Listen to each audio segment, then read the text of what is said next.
நம்ம நட்சத்திர வானம் ஷோக்காக எவ்ரி வீக் நம்ம ஒரு செலிபிரிட்டி பார்த்துட்டு இருக்கோம். அந்த வரிசையில் இன்னைக்கு நம்ம பார்க்க போற செலிபிரிட்டி நம்ம தமிழ் ஃபிலிம் இண்டஸ்ட்ரியில சக்சஸ்ஃபுல்லான ரொம்ப பியூட்டிஃபுல்லான லீடிங் ஆக்ட்ரஸ் அஞ்சனா நம்ம கூட இருக்காங்க. வணக்கம் மேம். வணக்கம். டாக்டர் ஆப்ரேஷன் தான் செய்யணும்னு சொன்னா வேண்டாம்னு சொல்லியிருப்பா. ரொம்ப லீடிங் ஆக்ட்ரஸா இருக்கீங்க, சக்சஸ்ஃபுல்லா இருக்கீங்க. நிறைய யங்ஸ்டர்ஸ் பணத்துக்கு என்ன செய்வேன்னு யோசிக்கிறீங்களா? நடக்கும். நீங்க கவலைப்படாதீங்க, நான் பார்த்துக்கிறேன். எனக்கு ஒரே ஒரு குறை, உனக்கு ஒரு கல்யாணம் பண்ணி வச்சுட்டா நிம்மதியா போய் சேர்ந்துருவேன். டிவியில் பேசிட்டு இருக்கார்ல, அந்த பொண்ணை பேசி முடிங்க. நாளைக்கே தாலி கட்டுறேன். அப்படி சொல்ல முடியாது. தமிழரசன், பேஷண்ட் இருக்கட்டும், டாக்டர் உங்களை மட்டும் தான் வர சொன்னாரு. நீங்க உட்காருங்க, நான் என்னன்னு கேட்டு வந்துடுறேன்.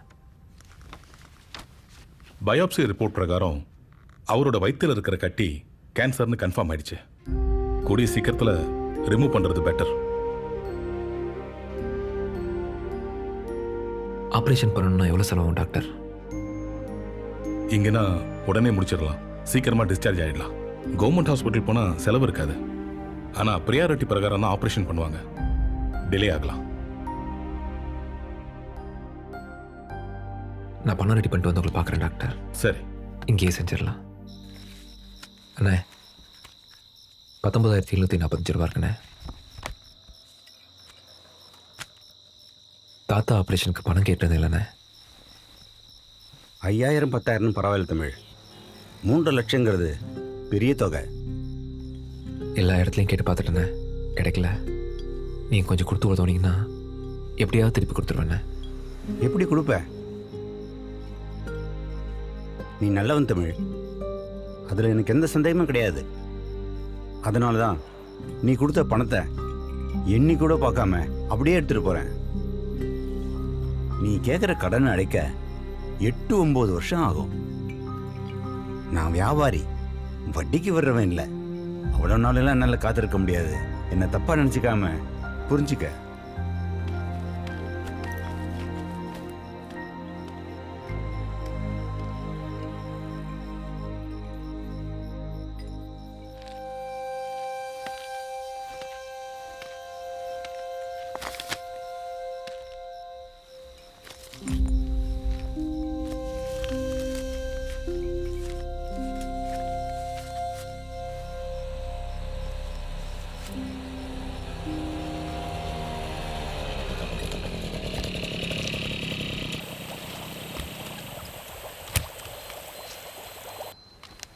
நான் தான் சார் உங்களுக்கு ஃபோன் பண்ணேன். எல்லாம் சரியா இருக்கான்னு பார்த்துங்க. அதெல்லாம் இருக்கட்டுப்பா, முதல்ல கை கொடு. Hello sir. ஒரு நிமிஷம் பேசிட்டு. Okay sir. என்ன கிளம்பிட்டியா?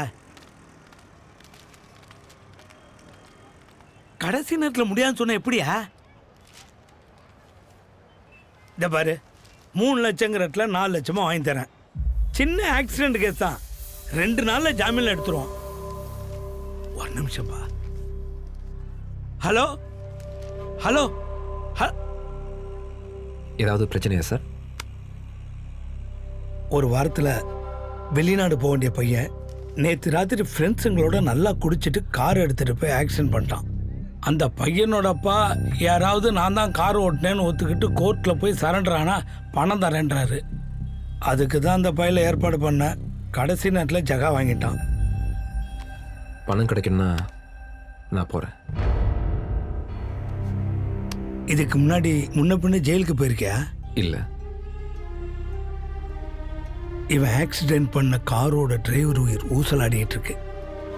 செத்துட்டான், கேஸே மாறிடும்.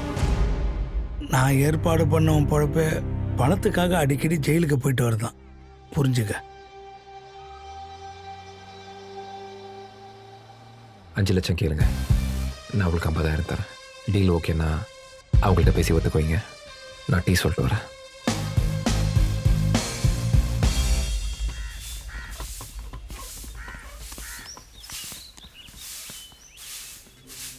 அந்த கார் ஆக்சிடெண்ட் எதிர்பாராமல் நடந்ததா இல்லை யார்கிட்டையும் பணம் வாங்கிட்டு செஞ்சியா? ஏன் கேட்குறீங்க? நீ ஆக்சிடெண்ட் பண்ண செல்வா என் கூட பிஸ்னஸ் பார்ட்னராக இருந்தவன். என்னை ஏமாற்றி என்னோட பணத்தெல்லாம் எடுத்துக்கிட்டான். அந்த கோவத்தில் அவன் கதையை முடிக்க நான் பிளான் பண்ணேன். அந்த பிளான் எல்லாம் சொதப்பிருச்சு. அவனுக்கு லோக்கல் மினிஸ்டரோட சப்போர்ட் இருக்குது. அதனால் வெளியே இருந்தால் என் உயிருக்கு ஆபத்துன்னு நான் உள்ளே வந்துட்டேன்.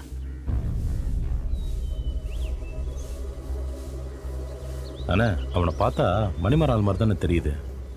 இந்த நிமிஷம் கூட 2 பேரும் தனியாக தான் உட்காந்து பேசிட்டு இருக்கானுங்க. நான் தண்ணி அடிச்சிட்டு கார் ஓட்டுனால தான் ஆக்சிடென்ட் நடந்துச்சு. மற்றபடி நீங்கள் நினைக்கிற மாதிரிலாம் ஒன்றும் இல்லை. இங்கே பார், உனக்கு வேணா அது சாதாரணமான விஷயமா இருக்கலாம், ஆனால் செல்வா அப்படி இருக்க மாட்டான். எதுக்கு நீ கொஞ்சம் ஜாக்கிரதையா இரு.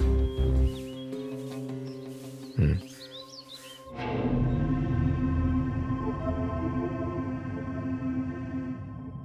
நான் யாருன்னு தெரியுதா? தெரியல. இருட்டில் சரியா தெரியல போல இருக்கு. நீ ஆக்சிடென்ட் பண்ணி முடிக்க பார்த்த செல்வரத்தனம்.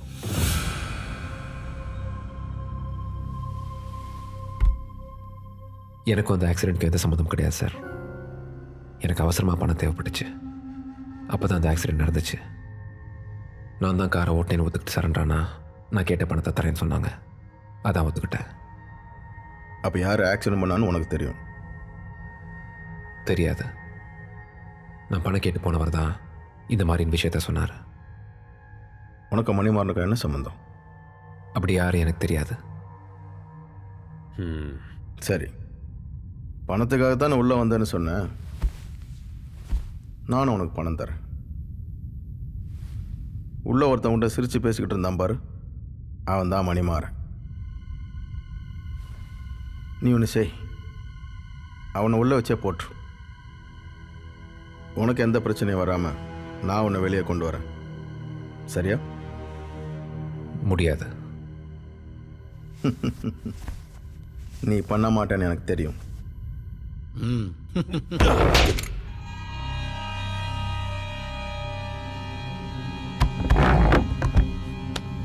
இப்போ சொல்கிறா, மணிமாறன்கிட்ட எவ்வளோ பணம் வாங்கின? உனக்கு யார் கூட என்ன பிரச்சனை எனக்கு தெரியாது. ஆனால் நான் எந்த தப்பும் செய்யாமல் தண்டனை அனுபவிச்சுட்ருக்கேன். அப்படின்னா தப்பு பண்ணுறதுக்கான முழு தகுதி எனக்கு இருக்குன்னு அர்த்தம். புரியுதா? உனக்கு 2 நிமிஷம் டைம் தரேன். என் மேலே கையை வச்சதுக்காக மன்னிப்பு கேட்டு எஞ்சி ஓடிட. இல்லைன்னா என்னை சந்திச்சதுக்காக காலம் பூரா வருத்தப்படுவேன். இப்படியா வருத்தப்பட? யார் நான் காட்டுறேன். உண்மையை ஒத்துக்கிட்டு நான் சொல்ற மாதிரி செய்யல, உள்ள வச்சு அவனோட சேர்த்து உண்மையை முடிச்சிடும். சார் புரியுதா? என்ன சார் பண்ணிக்கிட்டு இருக்கீங்க? சார் விடுங்க. என்ன பண்றீங்க சார்? விடுங்க சார், விடுங்க சார். இப்படி வாங்க சார். மினிஸ்டர் சொன்னா ரிஸ்க் எடுத்து உள்ள விட்டா என்ன காரியம் பண்ணிக்கிட்டு இருக்கீங்க? சார் ஒரு 5 நிமிஷம் வெளில இருங்க. ஒரே ஒரு விஷயத்தை மட்டும் கேட்டு அவனை விட்டுறேன். ஒன்றும் பண்ண மாட்டோம் சார். ஒரு 5 நிமிஷம் மட்டும் வெளியே இருங்க. 2 நிமிஷம் டைம் தரேன். அதுக்குள்ள கேட்க வேண்டியதை கேட்டுட்டு உடனே அவனை வெளியே அனுப்பிடுங்க. அது வரைக்கும் இது என்கிட்ட இருக்கட்டும். அடிக்கிறதா இருந்தா வெளிக்காயம் எல்லாம் பார்த்துக்கோங்க.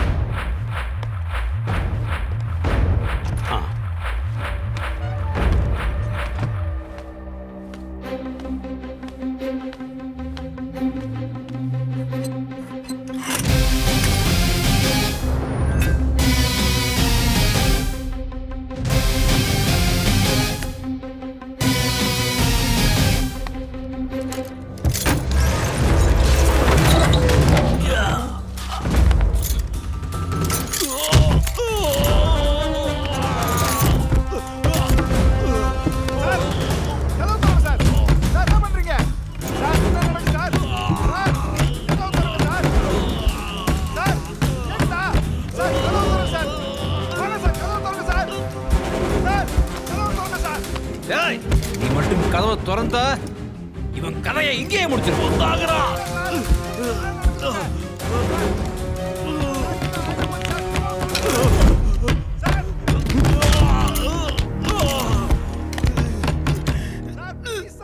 இந்த உயிர் பயம் காட்டி மிரட்டதெல்லாம் வேற வேண்டியது வச்சுக்கோ. எல்லாத்துக்கும் துணிஞ்சுதான்டா உள்ள வந்திருக்கேன்.